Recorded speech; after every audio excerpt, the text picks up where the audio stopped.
کی حکومتیں تمہارے قدموں میں گرتی نظر آئے گی۔ ایک بار قرآن پکڑ کر دیکھو، قرآن تھام کے دیکھو، سب کی کتابیں پڑھنے والوں رب کی کتاب پڑھ کے دیکھو، سب کی کتابوں پہ دل دینے والوں رب کی کتاب کو دل دے کے دیکھو۔ میرے آقا فرماتے ہیں زمین پہ کھڑے رہنے والے کو آسمان کے تارے چمکتے نظر آتے ہیں، مگر آسمان والوں کو وہ گھر ستاروں کی طرح چمکتے دکھتے ہیں جس گھر میں قرآن کی تلاوت ہوتی ہے۔ جس گھر میں تلاوت نہ ہو وہ گھر ویران قبرستان کی طرح ہے۔ قرآن کو پکڑو، اس لیے کہ قرآن ادنا کو اعلیٰ کر دیتا ہے، قرآن بلند کر دیتا ہے، قرآن عزت دیتا ہے، قرآن عروج دیتا ہے، قرآن کامیابی دیتا ہے، قرآن کامرانی دیتا ہے۔ اللہ اکبر، قرآن اللہ کی کتاب ہے، قرآن کلام اللہ ہے۔ اللہ اکبر، یہ اللہ کی نازل کردہ کتاب ہے۔ جس نے قرآن پڑھا اس کی زندگی سنور گئی۔ اور میرے آقا نے 23 سال کی قلیل مدت میں جو انقلاب برپا کیا تھا وہ قرآن کا انقلاب تھا، قرآن کی تلاوت کا انقلاب تھا، تعلیم قرآن کا انقلاب تھا۔ ایک روایت دل کے کانوں سے سن لے۔ ایک شخص ہے جن کا نام حضرت طفیل ہے، حضرت طفیل ابن عمرو دوسی ہے۔ اللہ اکبر، وہ مکہ المکرمہ آئے۔ توجہ کرنا میرے نوجوانوں، جو بوڑھے ہیں انہوں نے تو دنیا دیکھ لی ہے۔ اے جوانوں، اب دنیا کے چیلنجز کا مقابلہ ہمیں کرنا ہے، ہمیں قرآن تھامنا ہے، قرآن لے کر آگے بڑھنا ہے۔ قرآن کی طرف آؤ۔ اللہ کے نبی نے قرآن کی طرف بلایا، نہ عرب کی طرف بلایا، نہ عجم کی طرف بلایا، نہ سیاہی کی طرف بلایا، نہ سفیدی کی طرف بلایا۔ میرے آقا نے نہ خطے کی طرف بلایا، نہ قبیلے کی طرف بلایا، حضور نے قرآن کی طرف بلایا۔ آؤ قرآن کی طرف پلٹیں، آؤ قرآن کی طرف رجوع کریں، آؤ قرآن کی طرف توجہ کریں۔ اللہ اللہ، دشمن دوست کیسے ہوتے ہیں، بیگانہ اپنا کیسے ہوتا ہے۔ اللہ اللہ، طفیل ابن عمر کہتے ہیں کہ میں مکہ تجارت کے لیے آیا تھا، مکے میں ہنگامہ تھا، مکے میں طوفان تھا۔ کیا طوفان تھا؟ جو بھی تاجر مکے میں آتا اس کو آتے ہی مکے والے گھیر لیتے۔ مکے کے وہ دشمن، وہ گنڈے جو رسول اللہ کے خلاف تھے، وہ گھیر لیتے۔ ان میں اونچا اور بڑا نام جو ہے، اللہ اکبر، اس بدماشی میں ابو جہل کا ہے۔ یہ بڑا زیادہ بدتمیز تھا، اس کو اس امت کا فرعون کہا گیا۔ طفیل کہتے ہیں ابو جہل میرے پاس آیا اور آنے کے بعد کہنے لگا طفیل محمد کو تو جانتے ہو نا؟ اس نے کہا نہیں، میں نے نہیں دیکھا لیکن نام سنا ہے۔ کہا آج کل بڑی بڑی باتیں کرتے ہیں، کہتے ہیں کہ ان پہ قرآن نازل ہوتا ہے، وہ اللہ کے نبی ہیں، اللہ کے پیغمبر ہیں۔ طفیل ان کے قریب نہ جانا، جو ان کے قریب جاتا ہے معاذ اللہ وہ جادوگر ہیں، ان کے جادو کا شکار ہو جاتا ہے۔ تو نے بھی قریب نہ جانا ورنہ تو جادو کا شکار ہو جائے گا، تو اپنے مذہب سے بدزن ہو جائے گا، تو اپنے مذہب سے دور ہو جائے گا۔ طفیل کہتے ہیں ابو جہل نے اتنا خطرناک پروپیگنڈا کیا۔ یاد رکھنا بزدل دشمن ہمیشہ پروپیگنڈے سے کام لیتا ہے، لیکن اہل حق کو پروپیگنڈے سے کبھی گھبرانا نہیں چاہیے، بلکہ جو حق والے ہیں ان کو پروپیگنڈے کی طرف توجہ کرنے کی ضرورت نہیں۔ ہمیشہ بزدل دشمن پروپیگنڈے کا سہارا لیتا ہے۔ ہماری جماعت کے بہت بڑے مفکر کا ایک جملہ ہے، وہ فرماتے ہیں پھول پر پیرا بٹھایا جا سکتا ہے، اس کی خوشبو پہ پیرا نہیں بٹھایا جا سکتا۔ آج بھی اسلام کا بزدل دشمن غلط پروپیگنڈا کر رہا ہے، انہیں کرنے دو اور بہت کرنے دو۔ آپ قرآن کے سانچے میں ڈھل جاؤ۔ پھول پہ پیرا بٹھا سکتے ہیں، خوشبو پہ پیرا نہیں بٹھا سکتے۔ مسلمان جوان قرآن میں یوں ڈھل جائیں کہ ڈاکوں کا قرآن کسی کو دکھے نہ دکھے، لیکن ہماری زندگی میں جو قرآن ہے لوگ اس کو دیکھ کے پکار کر کے کہیں جب غلام مصطفیٰ کا یہ عالم ہے تو محمد مصطفیٰ کی شان کا عالم کیا ہو۔ ہمیں قرآن کے ساتھ ڈھانچے میں ڈھل جانا ہوگا، اپنی زندگی میں قرآن شامل کرنا ہوگا، لیکن اللہ اکبر بڑی معذرت کے ساتھ ہم سب کرنا چاہتے ہیں، قرآن کی طرف آنا نہیں چاہتے۔ میں ہاتھ نہیں اٹھواؤں گا، لیکن اتنا ضرور کہوں گا، اپنے ضمیر سے پوچھو مسلمان، کتنے مسلمان ہیں جو روز قرآن کی تلاوت کرتے ہیں؟ واٹس ایپ گھنٹوں گھنٹوں کتنے لوگ دیکھتے ہیں؟ فیس بک کتنے لوگ چلاتے ہیں؟ یوٹیوب کتنے لوگ دیکھتے ہیں؟ اور قرآن کتنے لوگ صرف پڑھنے کی، بلکہ بیشتر مسلمان وہ ہیں جنہیں قرآن پڑھنا بھی نہیں آتا۔ جو قرآن نہیں پڑھنا جانتے وہ سن لیں، ہمارے بزرگوں سے ہم نے سنا، انہوں نے فرمایا جس نے دنیا میں قرآن پڑھنا نہیں سیکھا نا، وہ قیامت کے دن اندھا اٹھے گا، اندھا۔ جو دنیا میں اندھا پیدا ہو، دنیا کی کوئی چیز دیکھ پاتا ہے؟ اور قیامت میں تو اللہ کا دیدار ہوگا، قیامت میں تو جنت ہوگی، قیامت میں تو رسول اللہ کا دیدار ہوگا۔ اب آپ سے پوچھتا ہوں، اندھے اٹھو گے قرآن نہ پڑھنے پر تو کیا دیکھو گے؟ کیا مزے لوگے؟ قرآن مرنے سے پہلے پڑھنا سیکھ لو، علم سیکھنے کی کوئی عمر نہیں ہوتی۔ یہ علماء کا جو اتنا درد ہے نا، پڑھ لو پڑھ لو پڑھ لو، ٹائم نہیں ملتا۔ میں نے کہا کمپیوٹر سیکھنے کا ٹائم ملا، ڈاکٹر بننے کا ٹائم ملا، انجینئر بننے کا ٹائم ملا، وکیل بننے کا ٹائم ملا، واٹس ایپ سیکھا، بڈھے بڈھے واٹس ایپ چلا رہے۔ چلائیں، اچھی بات ہے، کوئی میں وہ نہیں کرتا، لیکن بڈھے واٹس ایپ چلا رہے تو تنگ کیے ہوئے جن کے پاس نمبر ہے، ہر 2-4 منٹ پر کچھ نہ کچھ ڈالتے رہتے، کیونکہ کوئی کام ہی نہیں۔ وہ بڑے بوڑھے، معاف کرنا، بڑی عجیب بات ہو گئی ہے۔ نوجوان تو جہاں بیٹھے وہاں، بلکہ اب تو لوگ اسٹیج پر بھی موبائل سے نظریں نہیں ہٹاتے، وہ اس پہ گھسے ہی رہتے ہیں۔ حالانکہ فرمایا گیا جب رسول اللہ کی بات ہو رہی ہو تو اس بات کا احترام ایسے ہی کیا جائے جیسے اگر حضور ہمارے سامنے ظاہر میں موجود ہوتے تو ہم حضور کا کتنا احترام کرتے۔ حضور کی باتوں کا بھی اتنا ہی احترام ہونا چاہیے۔ کیا موبائل موبائل موبائل کا نشہ تاری ہے ایک دم، اور لوگ ہنستے ہیں اصلاح کرنے پر۔ حضور کی باتیں ہو رہی ہے، موبائل میں ہے، موبائل لے کر کے کھڑے، موبائل لے کر کے بیٹھے۔ اللہ کے بندو، جب پتا ہے کہ بیان ریکارڈ ہو رہا ہے، اس میں مل جائے گا، تم اپنا وقت ضائع کیوں کر رہے؟ تمہاری پوری توجہ موبائل پر ہے، تمہاری توجہ حضور کے فرامین پر کب ہے؟ محروم نہ بنو، آداب سیکھو، زندگی گزارنے کا طریقہ سیکھو۔ عرض کیا کر رہا تھا؟ غلط پروپیگنڈا ہونے دو، قرآن سیکھو، قرآن اپنی زندگی میں شامل کرو۔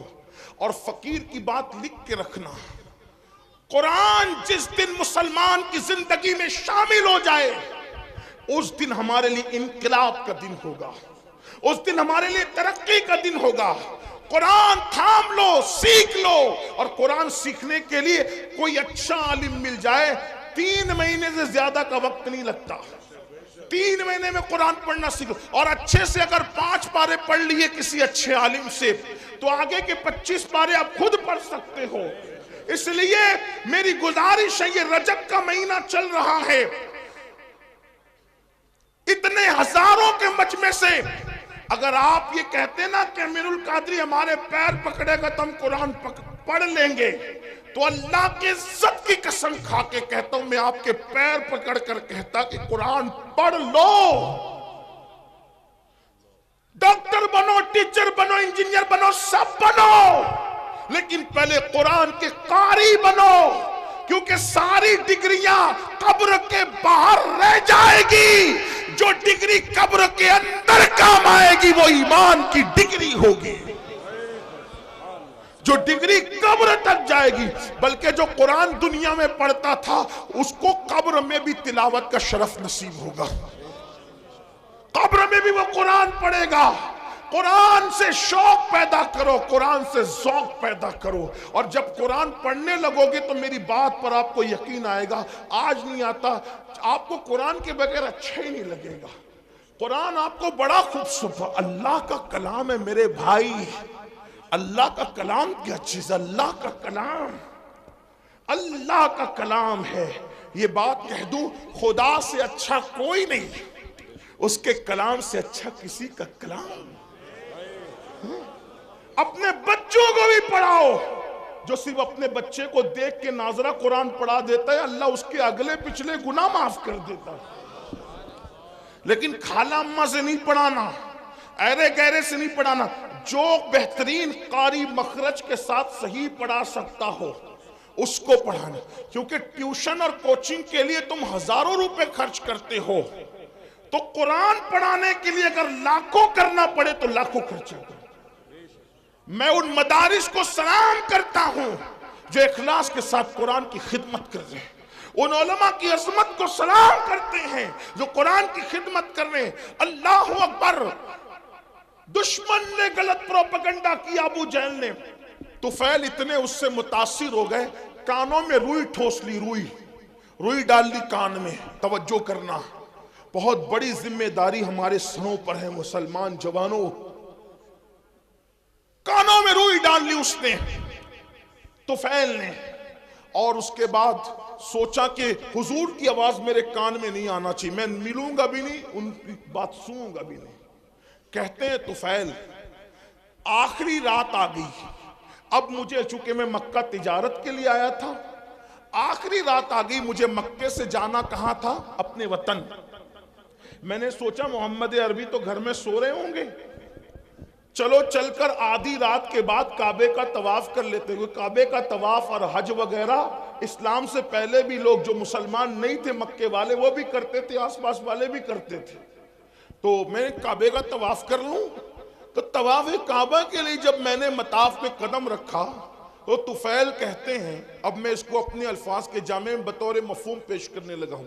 طفیل کہتے ہیں کہ چاندنی رات تھی، چاند کی دودیا روشنی، میں اپنے الفاظ کے جامع بطور مفہوم پیش کروں. چاند کی دودیا روشنی مطاف کی زمین کو مزین کر رہی تھی، اور غلاف کعبہ سے چھن چھن کر انوار و تجلیات نکل کر قلوب و اذہان کو منور کر رہے تھے. ایسے میں ایک دلکش سی آواز، ایک سریلی سی آواز، اس آواز کا کیا کہنا جسے لہن داؤدی بھی رشک کی نگاہ سے دیکھے. ہائے ہائے وہ آواز. لہن داؤدی کو رشک کی نگاہ سے دیکھنے کی بات اس لیے کر رہا ہوں کہ جب داؤد زبور پڑھتے ہیں، توجہ کریں، داؤد زبور پڑھیں تو داؤد کی زبور سننے کے لیے پرندے ٹھہر جائیں، ہوا رک جائے، پانی بہنا بند ہو جائے. یہ داؤد کی تاثیر علیہ السلام. لیکن جب محمد الرسول اللہ کی آواز نکلے تو خالق کائنات، خلاق کائنات، کائنات کو پیدا کرنے والا خداوند قدوس اس آواز کا مشتاق ہے، مشتاق. اللہ اکبر. اسی لیے تو دیکھیں ان کے چہرے کا بھی اشتیاق ہے اور ان کی آواز کا بھی اشتیاق ہے اور ان کی ملاقات کا بھی اشتیاق ہے. اسی لیے تو قرآن میں جگہ جگہ ہے قل یا ایھا الکافرون قل هو اللہ احد قل ان کنتم تحبون اللہ. اللہ اکبر. اللہ اللہ. جگہ جگہ قل کیوں ہے؟ یعنی محبوب آپ فرما دے، محبوب آپ فرما دے، محبوب آپ فرما دے. یا اللہ پاک کلام تیرا ہے اور تو کہتا ہے آپ فرما دے. یہ آپ سے کیوں سننا چاہتا ہے تو استاد زمان بڑے خوبصورت لب و لہجے میں اس کی عقدہ کشائی کرتے ہیں اور کہتے ہیں قل کہہ کے اپنی بات بھی، قل کہہ کے اپنی بات بھی لب سے تیرے سنی. اللہ کو ہے اتنی تیری گفتگو پسند، اللہ کو ہے اتنی تیری گفتگو پسند. طفیل کہتے ہیں خوبصورت سی آواز میرے کانوں میں آ گئی. میں نے سوچا آواز اتنی خوبصورت ہے تو آواز والا کتنا خوبصورت ہوگا، آواز والے کا انداز کیا ہوگا. آواز خوبصورت، کلام خوبصورت، اس کا چہرہ بھی تو دیکھیں. طفیل کہتے ہیں میں بیتاب ہو گیا, میں بے قرار ہو گیا, اپنے آپ پہ قابو نہ رکھ سکا, اور میں دوڑ کر کے گیا تو میں نے کیا دیکھا کہ حضور ہی تھے جو نماز میں تلاوت کر رہے تھے, اور میرے کان اس طرف متوجہ ہو گئے. میں نے سوچا یہ شاعری بھی نہیں, یعنی نظم بھی نہیں, یہ نثر بھی نہیں, نہ نظم ہے نہ نثر ہے, اس لیے کہ اللہ اکبر, نظم کہیں تو کیسے کہیں, نثر کہیں تو کیسے کہیں. وہ سخن ہے جس میں سخن نہ ہو, وہ بیان ہے جس کا بیان نہیں. جب بندے کے کلام کی یہ شان ہے تو اس کے بنانے والے خدا کی شان کا عالم کیا ہوگا. آپ دیکھتے چلے جائیں, اس کا کوئی جواب ہے. والتین والزیتون وطور سینین وہذا البلد الامین. یہاں ردیف و قافیے کی ساری رانائیاں قربان ہو رہی ہے. اللہ اللہ, آئے کہاں سے لائے کلام. والتین والزیتون وطور سینین وہذا البلد الامین لقد خلقنا الانسان فی احسن تقویم ثم رددناہ اسفل سافلین الا الذین آمنوا وعملوا الصالحات فلہم اجر غیر ممنون فما یکذبک بعد بالدین الیس اللہ باحکم الحاکمین فلا صدق ولا صلی ولکن کذب وتولی ثم ذهب الى آلہ یتمطى اولا لک فاولا ثم اولا لک فاولا. یہ رانائیہ تو دیکھیں, کروڑوں ردیف و قافیے بھی حیرت سے تک رہے ہیں کہ آخر اس کلام کو کہے تو کیا کہے. فصحاء عرب کے بڑے بڑے تیرے آگے یوں ہے دبے لچے, کوئی جانے منہ میں سوال ہی نہیں بلکہ جسم میں جان. لا ردیف اور قافیے کی یہ رانائیاں, لیکن نہ ہم اس کو ردیف کہتے ہیں نہ قافیہ کہتے ہیں. قرآن کی رانائیاں کیا ہے؟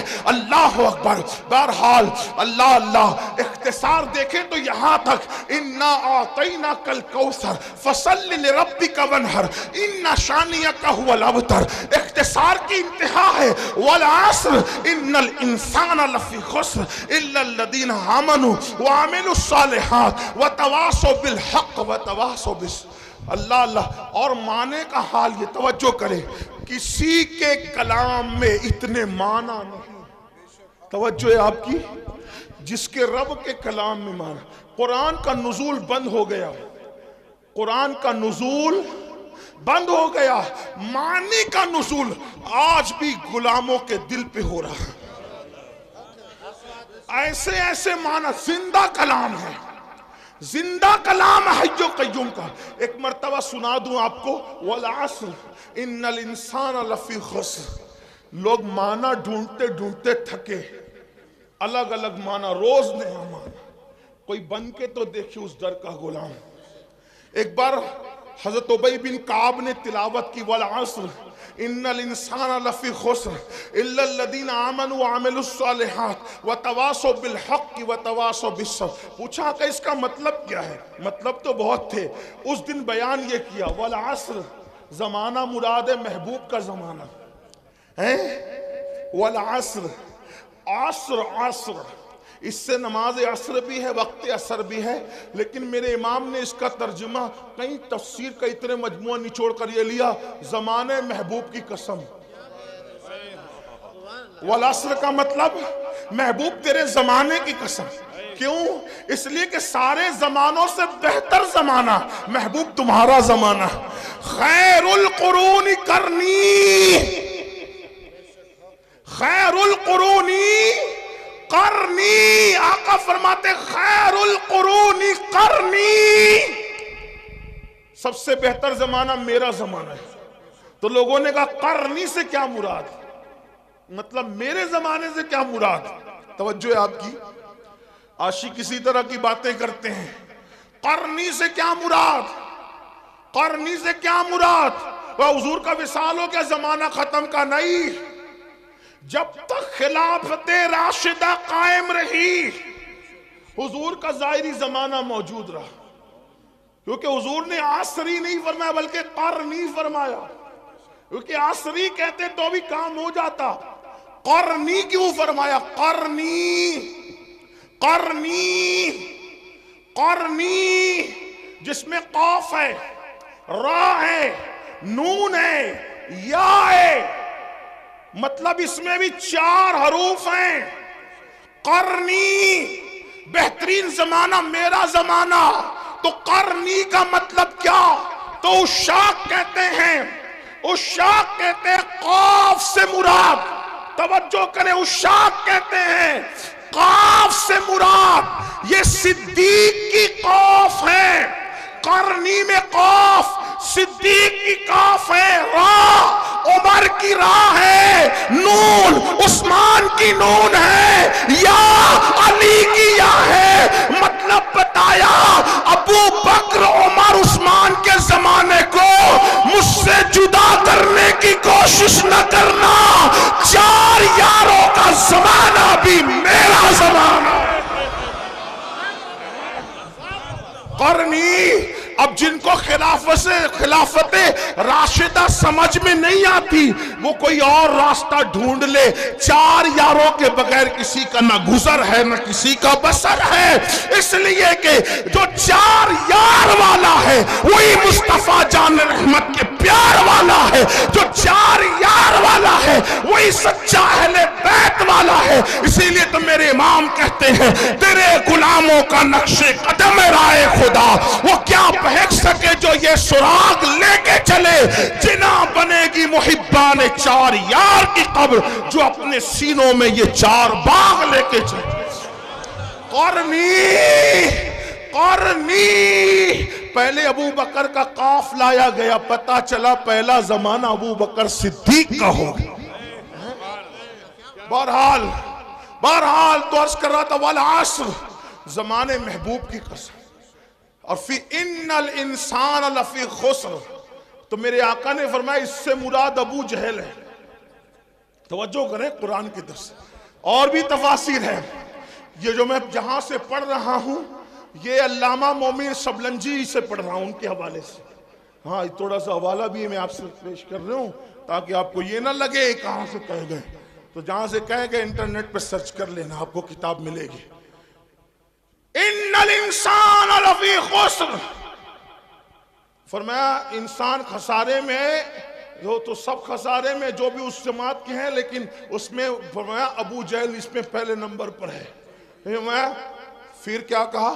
ان الذین آمنوا الا الذین آمنوا الا الذین آمنوا، جو ایمان لائے کا اس سے ابو بکر صدیق ہے، وعملوا الصالحات کا اس سے عمر مراد ہے، وتواصوا بالحق اس سے عثمان مراد ہے، وتواصوا بالصبر اس سے سید السادات علی مرتضی مراد۔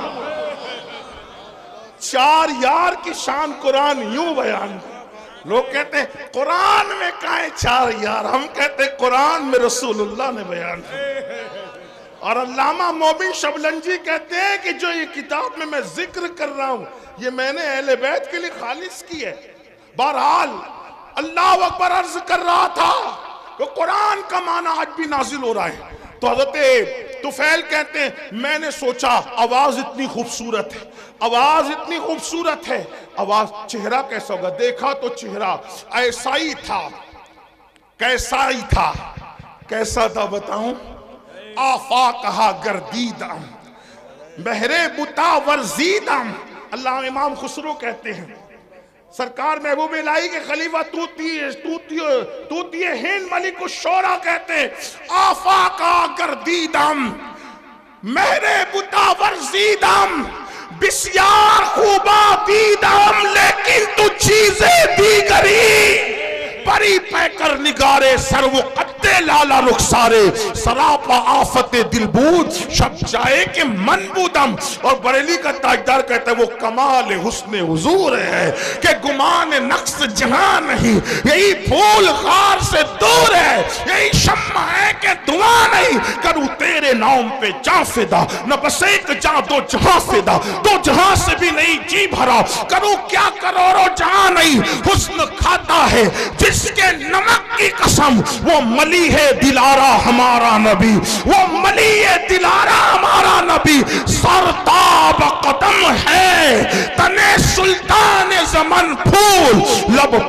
پھول دہن پھول سکن پھول بدن پھول، یہ شان ہے۔ بہرحال میں نے کہا تھا وقت زیادہ نہیں لوں گا، لیکن بہرحال حدیں ٹوٹ رہی ہے، میں سمیٹتا ہوں اپنی بات کو۔ اللہ اللہ، طفیل نے کہا یہ شان، یہ انداز، یہ ادائیں، اللہ اللہ، نماز مکمل ہوئی۔ آپ کون ہیں؟ دل تو چھین لیا، دل آپ کون ہیں؟ مسکرا کے کہا ہائے ہائے، ادائیں دل ربانہ تو دیکھیں، گفتگو کا انداز تو دیکھیں، کوئی ان کو سن کر بات کرنا سیکھے تو زمانہ خرید لے، زمانہ خرید لے۔ اگر ان کی گفتگو سنتا نا عزیز مصر تو یوسف کا خریدنے والا خود یہاں بک جاتا۔ ان کو دیکھ لیتی نا مصر کی عورتیں تو انگلیاں کاٹنے کی بجائے اپنے دلوں پہ چھریاں پھیر لیتے۔ یہ کیسے تھے اور کیسے ہیں اور کیا ہیں؟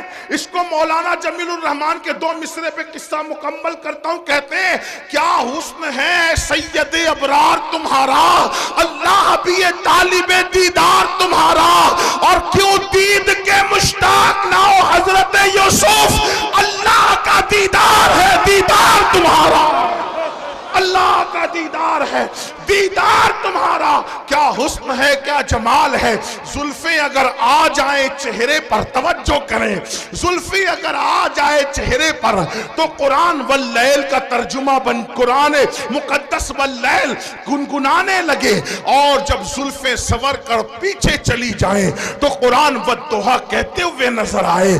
اگر خرام ناز کریں مکے کی گلیوں میں تو قرآن کہے لا اقسم بہذا البلد، کھائی قرآن کھا کے گزر کی قسم، اس کفے پاکی حرمت پہ لاکھوں سلام۔ ہائے ہائے ہائے، اللہ اکبر۔ حال یہ ہے اگر مسکرا دے تو وہ نجم کی تفسیر بن جائے، اگر زلفیں بکھر جائیں قرآن کی آیتوں کی تفسیر ہو جائے۔ علامہ عبد الرحمن جامی کہتے ہیں آیات قرآن ابرویت، گیسوئے قرآن، تفسیر قرآن گیسویت، آیات قرآن ابرویت، تفسیر قرآن گیسویت، روئے تو قرآن ماں ایمات ہوئی ایمات ہوئی۔ کہتے ہیں آپ کی بھویں، آپ کی ابرو، آپ کی ابرو قرآن کی آیتیں ہیں میرے لیے تو، اور آپ کی زلفیں تفسیر قرآن کی، اور کہتے روئے تو قرآن ماں، میرا قرآن تو آپ کا چہرہ ہے، ایمات ہوئی ایمات ہوئی، آپ بھی ایمان ہے آپ بھی ایمان ہے۔ اور بریلی سے عبد الرحمن جامی کا ترجمہ یوں ہوتا ہے اللہ کی سرتاب قدم شان ہے یہ، انسان ہے انسان، وہ انسان ہے یہ، قرآن تو ایمان بتاتا ہے انہیں، ایمان یہ کہتا ہے میری جان ہے۔ لَقَ بَدْرٌ فِي الْوَجْهِ الْأَجْمَلِ خط حال ماز الفابر اجل، تورے چندن چندرو پرو کنڈل رحمت کی بھرن برسا جانا۔ کون ہے آپ کون ہے؟ تو کہا میں محمد ہوں۔ فرمایا میں محمد ہوں۔ بھئیہ بیٹھو، تھوڑا ٹائم بچا لو، سردی کا خیال کرو، لوگوں کی ضرورت کا خیال، اللہ عمر دراز دے آپ کو۔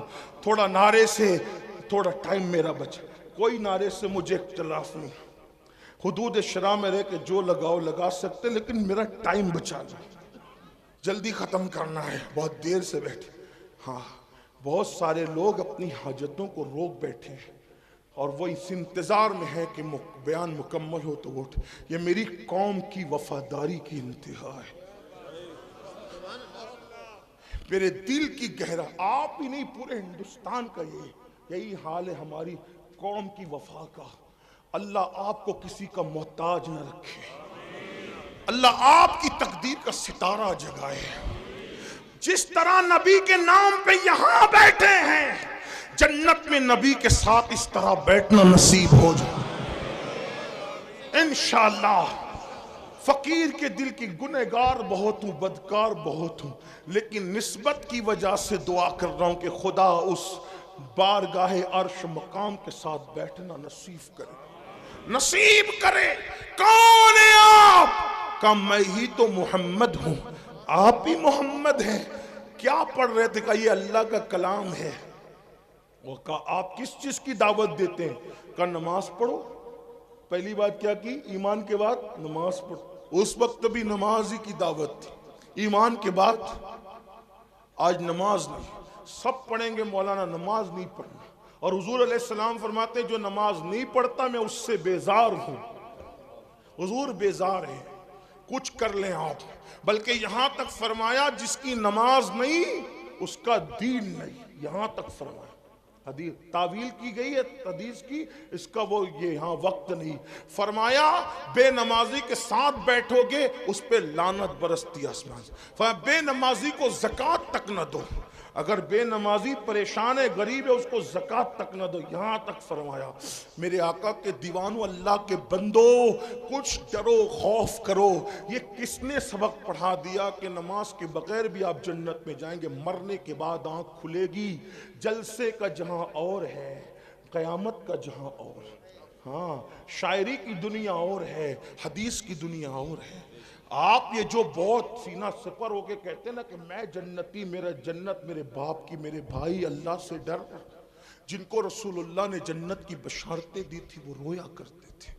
نماز پڑھو، نماز مسجدوں کو آباد کرو، توبہ کرو بے نمازی پن سے۔ اور فرمایا نہ ایمان لے آؤ، نماز کی دعوت، بدکاری سے بچو، رشتہ داروں کے حقوق ادا۔ فرمایا کتنی اچھی تعلیم ہے آپ کی، تو وین نے کہا کتنی اچھی تعلیم ہے آپ کی، وہ فرمایا یہی تعلیم ہے۔ وہ ابو جہل تو وہ گنڈا گردی کر رہا تھا، آپ کے خلاف بہکاتا تھا، حضور نے فرمایا کہ اس کی اپنی بات ہے، لیکن میری بات یہ کہا جو آپ کہتے ہیں اگر وہی حق ہے مجھے بھی مسلمان بنا دے۔ طفیل قرآن سن کے مسلمان ہے، اس کی حضور اب اپنے وطن جانا چاہتا ہوں، کوئی نشانی دے دے۔ سرکار نے پیشانی پہ ہاتھ لگایا تو پیشانی چمک اٹھی، لے جا، اس کی روشنی نکل رہی ہے۔ کہا حضور میری قوم اتنی توہم پرست ہے، کہے گی کہ اسلام قبول کیا تو برس کا نشان آ گیا تو وہ اور بدزن ہوگی۔ فرمایا یہ نشانی مجھے ہاتھ پہ دے دے۔ حضور نے ہاتھ پہ ہاتھ لگایا تو ہاتھ روشن ہوا۔ ہائے ہائے ہائے، ہمارے بزرگوں نے صوفیہ فرماتے ہیں کسی کا رومال استعمال نہیں کریں، ورنہ جس کا ہے اور اس کے درمیان بغض پیدا ہو سکتا۔ صوفیہ کا قول حدیث میں نہیں ہے۔ تو میرے بھائی میں تو محبت بڑھانے آئے ہوں، ایسا ظلم نہ کرو، محبت میں آپ دے رہے ہو لیکن میں تو چاہتے بڑھانا۔ حضور نے فرمایا جس سے محبت کرو گے قیامت میں اس کے ساتھ رہو۔ ان علماء اور سیدوں سے محبت کیوں نہ کر لوں کہ اپنا بھی بیڑا پار ہو جائے۔ ہاں، اور نشانی دے دی ہاتھ پہ۔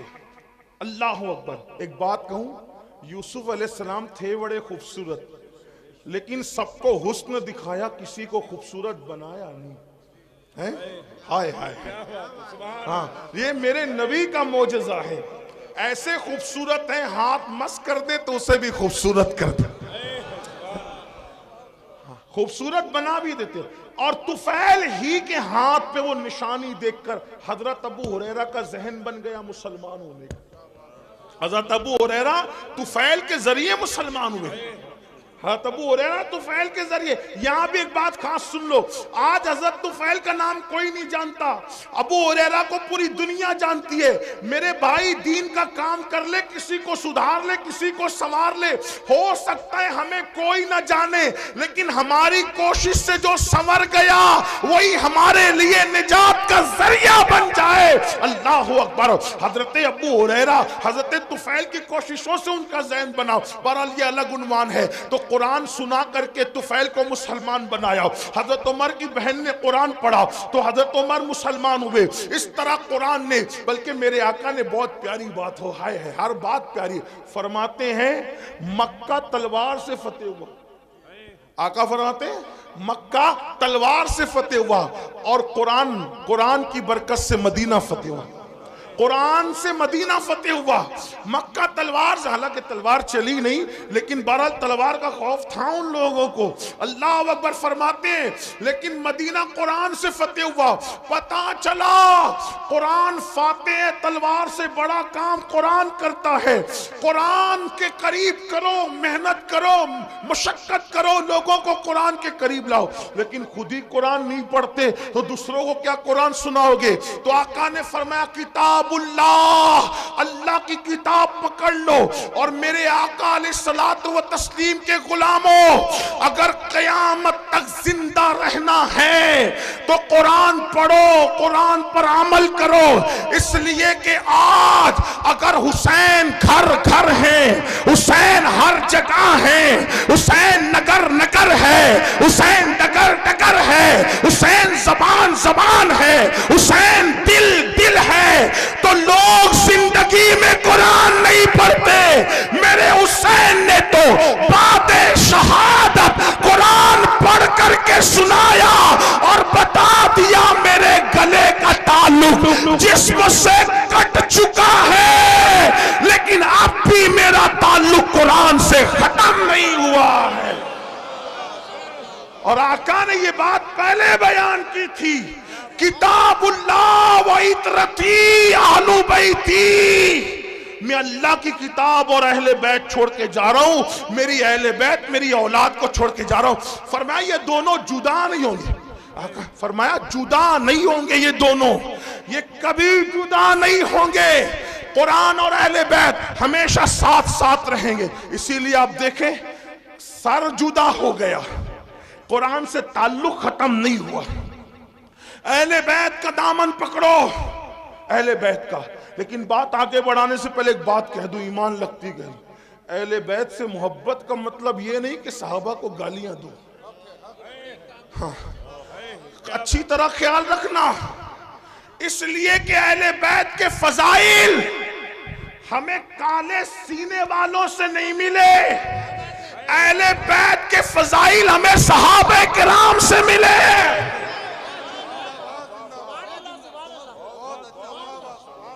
اس لیے جن کے سینے پٹ رہے ہیں انہیں پٹنے دو, کیونکہ یہاں بھی پٹنا ہے وہاں بھی پٹنا ہے. یہاں خود پیٹ رہے ہیں وہاں فرشتے پیٹیں گے. کیوں؟ کیونکہ یہ سینہ چار یاروں کی محبت سے جو خالی ہے وہ پٹنے کے قابل ہے. اور الحمدللہ سچا سنی یہاں بھی پھولوں میں ہے اور اہل بیت کے صدقے وہاں بھی پھولوں میں ہے. لیکن اہل بیت کے نام پہ سیاست نہ ہو, صحابہ اہل بیت سے محبت کرو. میں کہتا ہوں ذمہ داری سے کہہ رہا ہوں, اپنی گفتگو کا ذمہ دار میں اکیلا ہوں, ان سے کسی سے نہیں پوچھنا, میں ذمہ دار ہوں. یہ بات یاد رکھیں, اہل بیت سے خوب محبت کرو, ڈٹ کے کرو, بہت ٹوٹ کے کرو, بہت شدت سے کرو, محبت خوب کرو. لیکن صحابہ میں سے کسی کی بھی بال کے نوک کے کروڑویں درجے کے برابر بھی بے ادبی نہ کرنا. کیوں؟ اس لیے کہ نبی کا صحابی ہے. اگر کوئی ایک بار آ کر ہم سے کہے میں نے خواب میں حضور کو دیکھا, تو کیسے اس کا ادب کرتے ہو؟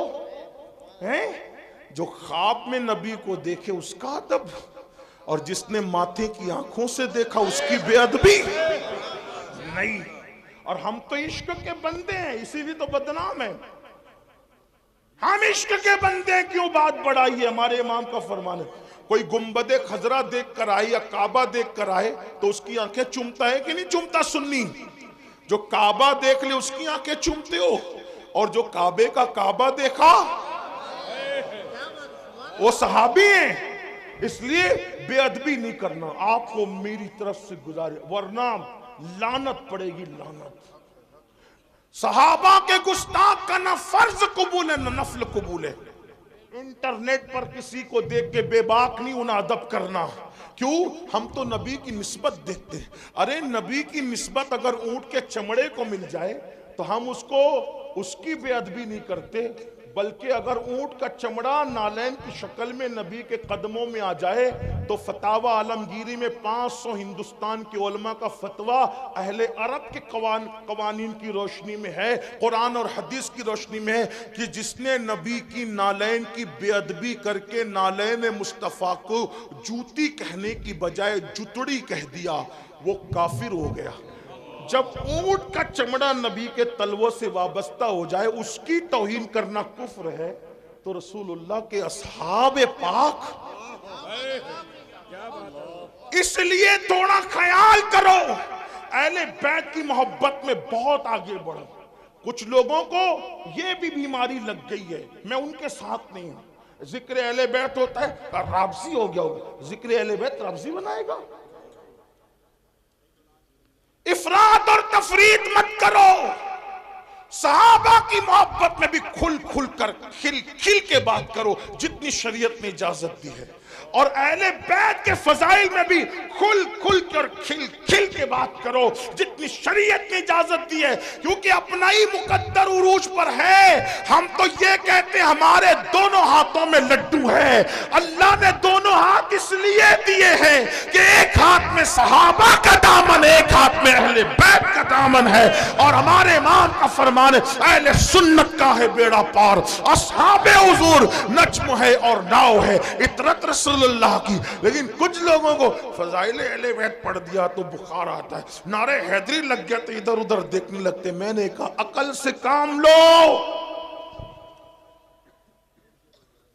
صحابہ کہتے ہیں کہ جب بدعتیں ابھرنے لگی، بدعتیں رواج پانے لگی، اور اسلام میں غدار گھسنے لگے، اسلام کے غدار، اور محفل میں وفادار اور غدار سب آتے، تو ہم وفادار اور غدار میں فرق کرنے کے لیے کہ چھانٹے کیسے وفاداروں کو اور غداروں کو، تو صحابہ کہتے کہ جب وفادار اور غدار میں فرق کرنا ہوتا تو ہم علی علی علی علی علی علی علی علی علی علی علی علی علی علی کرنے لگتے، علی کا ذکر کرنے لگتے۔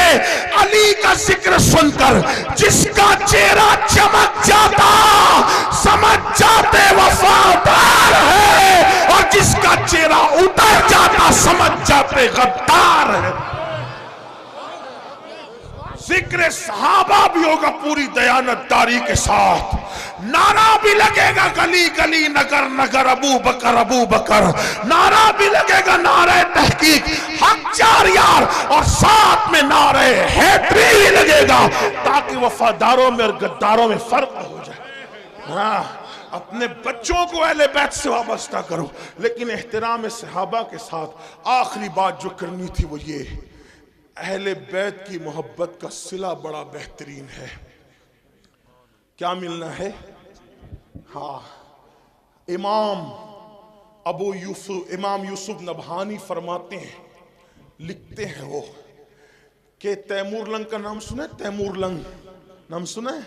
ہاں، تیمور لنگ اچھے بھی کہ برے، بادشاہوں کا حال یہی تھا، اچھے بھی کرتے تھے برے بھی، کسی بادشاہ کی تائید نہیں کر سکتے، جیسے ہم سیاسی لیڈروں کی کچھ مکمل تائید نہیں کر سکتے نا، ویسے ان کی بھی کوئی اچھا بھی کرتے ہیں برا بھی کرتے ہیں، ہم کس کے ذمہ دار ہیں؟ اس کے عمل کا وہ ذمہ دار۔ ہاں، تیمور نے بھی اچھا بھی کیا برا بھی کیا، اس لیے کہتا ہوں بادشاہوں کے لیے تھوڑا سا احتیاط سے کام لیا کریں، بہت بڑھایا چڑھایا نہ کرے بادشاہوں کو، ہاں بادشاہوں کو بہت بڑھایا چڑھایا نہ کریں، احتیاط سے، اچھا بھی کیا برا بھی کیا، سب نے الا ماشاءاللہ، چند ہے انگلیوں پہ گنو گے بس اتنے۔ تو تیمور اچھا آدمی تھا لیکن کچھ برا بھی کیا تھا اس نے، اور دوست تو آدمی کو زیادہ جانتا ہے۔ تیمور کا انتقال ہو گیا، تیمور لنگ کا نہیں، توجہ شاید آپ کی سردی، ہاں سردی غالب نہ آ جائے، کیونکہ آقاؤں کا ذکر ہو رہا ہے نا، ہائے ہائے ہائے، ان کا ذکر ہو رہا ہے، خدا کی عزت کی قسم، جن کا ذکر مقدر بدل دیتا ہے، تقدیر بدلتا ہے، اور ان کی شان دیکھو بیان ہو ہی نہیں سکتی۔ ہاں، کیوں نہیں ہو سکتی بتائے؟ خون رسول ہے نا،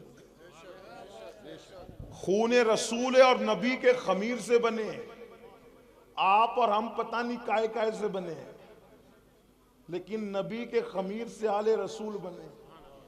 ہاں، نبی کے خمیر سے آل رسول، بے دم یہی تو پانچ ہے۔ ہاں، ان کی مکمل تعریف کا حق ادا نہیں ہو سکتا۔ کیوں نہیں ہو سکتا؟ خون رسول، خمیر رسول ہے۔ میرے امام کہتے ہیں خون خیر الرسل سے ہیں جن کا خمیر، ان کی بے لوث طینت پہ لاکھوں سلام، آب تطہیر سے جس میں پودے جمے اس ریاض نجابت پہ لاکھوں سلام، پار ہائے صوف اگر اردو جانتے ہو یو پی والے تو اللہ کی قسم توجہ کریں، بڑے مشاعرے سنے ہوگے، پار ہائے صحف گنچہائے قدس، جو کہنا کہ اہل بیت کا ذکر لفظی بناتا ہے ان سے کہنا اس کا مطلب بتا۔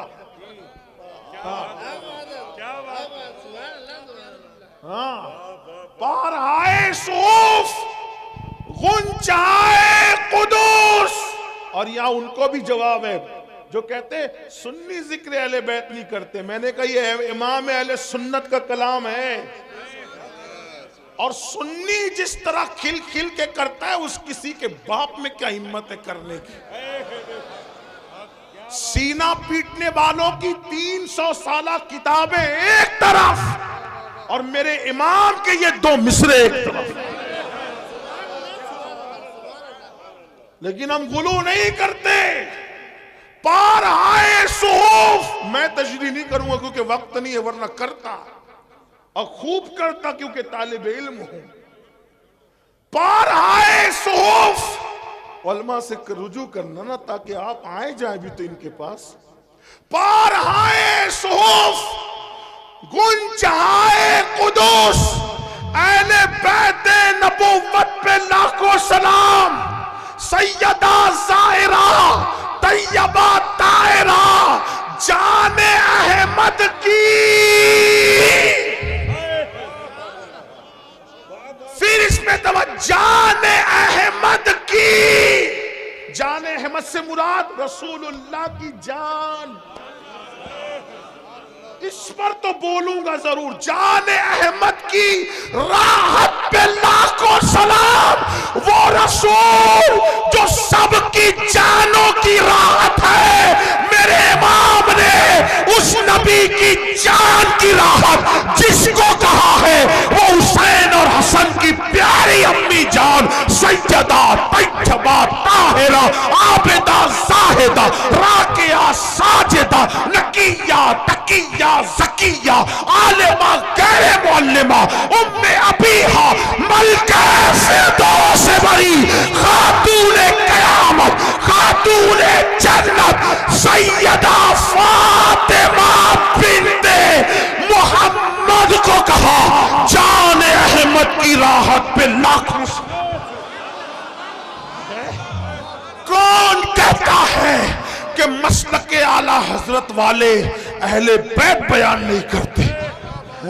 اعلیٰ حضرت نے کہا نا جان احمد کی راحت، جان احمد کی راحت۔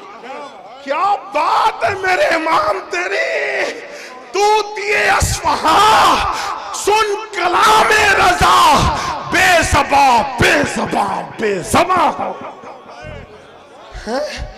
اے رضا جانے العادل، تیرے نغموں کے نثار بلبلے باغے مدینہ، تیرا کہنا کیا؟ ہم نے کہا فضائل اہل بیت اور صحابہ بیان کرنے کے لیے ہمیں دائیں بائیں دیکھنے کی ضرورت ہی نہیں۔ جیسے ہمارے لیے فتاوی رضویہ فقہی مسائل اور حدیث میں رہنمائی کرتا ہے، وہی فتاوی رضویہ تو صحابہ اور اہل بیت میں بھی رہنمائی کر رہا ہے۔ لیکن کوئی پڑھے عابدہ زاہدہ طیبہ طاہرہ جان احمد کی، کیا کہیں اور کیا نہ کہیں؟ بھائی میں کیا کہہ سکتا ہوں میرے بھائی، بس اتنا کہہ دوں، ایک بات آپ کو کہوں، جب کوئی بات نہیں بنتی بیان کرنے میں تو آدمی کا آخری جملہ کیا بولتا ہے؟ کیا بولتا ہے آخری جملہ بتائے؟ کیا بولتا ہے؟ آپ کیا بولتے ہیں؟ آپ کیا بولتے نہیں پتا؟ ہمارے مہاراشٹر میں بولتے ہیں کھانا کیسا بنا؟ کیا پوچھتے ہیں؟ ارے کیا بات ہے یار، مطلب ساری لغت ختم ہے۔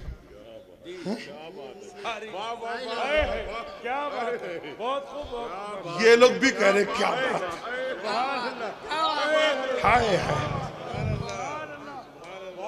بھائی جب بات مکمل بیان نہیں ہو سکتی اور آدمی تھک جاتا ہے تو سب کچھ بولنے کے لیے کیا کہتا ہے؟ کیا کھانا کیسا بنا؟ کیا بات ہے۔ میرا بچہ کیسا لگا؟ ارے کیا بات ہے۔ بچی دیکھنے گئے تھے رشتے کے لیے، کیسی لگی؟ کیا بات، تاج محل دیکھا کیسا لگا؟ کیا بات ہے!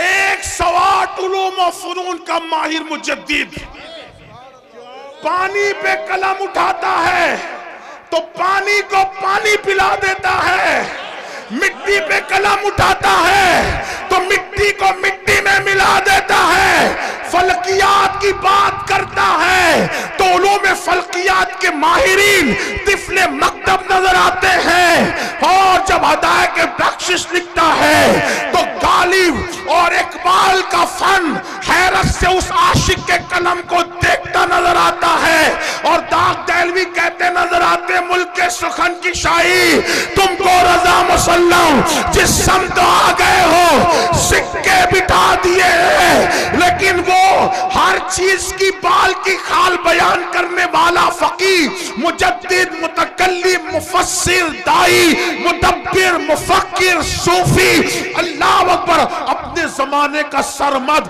حسان الہند، بلال ہند، یا ہر بات کھل کھل کر کہہ دے، ہر بات کھل کھل کر کہہ دے، لیکن جب نبی کی اہل بیت کی بات آتی ہے تو پھر وہ بھی کہتا ہے کیا بات رضا!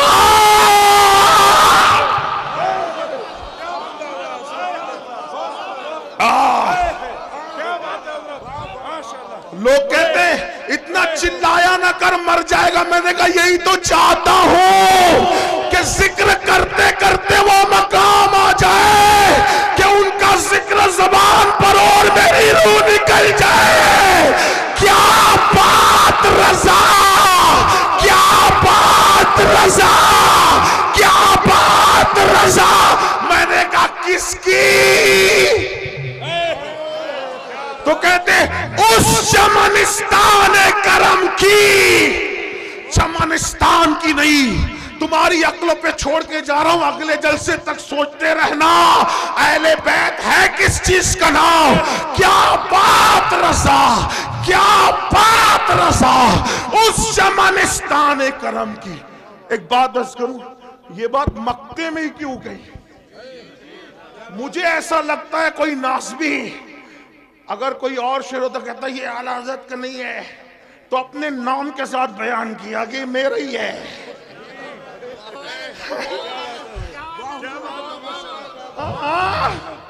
کیا بات رضا، اپنے نام کے ساتھ کہہ دیا میرا ہی ہے۔ بہت سے شعر اقبال کے آئے نا، بھائی اقبال کا نہیں ہے، وہ کہتے ہیں نا با مصطفیٰ بارسا خیشرہ کے دی، کچھ لوگ کہتے ہیں اقبال کا نہیں ہے۔ ہم کہتے ہیں کہ یہاں اقبال نے اپنا نام نہیں لیا، امام احمد رضا بڑے دانا اور مدبر تھے، نام کے ساتھ بتایا یہ میرا ہی کلام ہے۔ اہل بیت کا سچا وفادار احمد رضا، اہل بیت کی چوکھٹ کا عظیم محافظ احمد رضا، ارے 14ویں صدی کے سید کی پالکی کو جو کاندھا دے، وہ 900 سال کے پہلے سید معین الدین چشتی کا کتنا وفادار ہوگا۔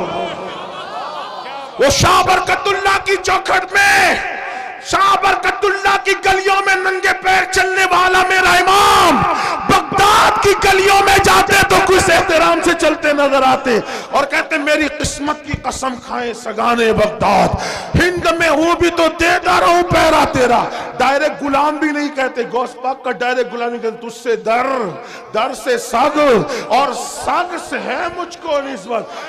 جو سیدہ کے بیٹے کا اتنا احترام کرتا ہو وہ سیدہ کا کتنا احترام کرتا ہوگا، وہ حسنین کریمین کا کتنا احترام کرتا ہو۔ کہتے کیا بات رضا، میرے امام کس کی؟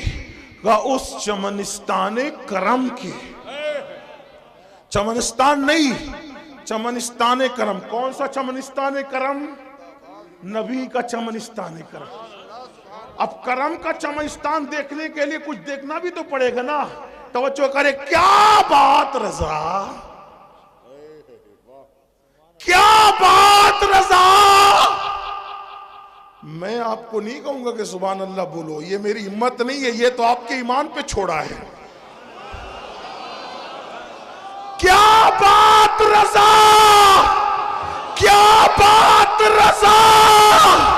اس چمنستان کرم کی کا کس زندگی کا سارا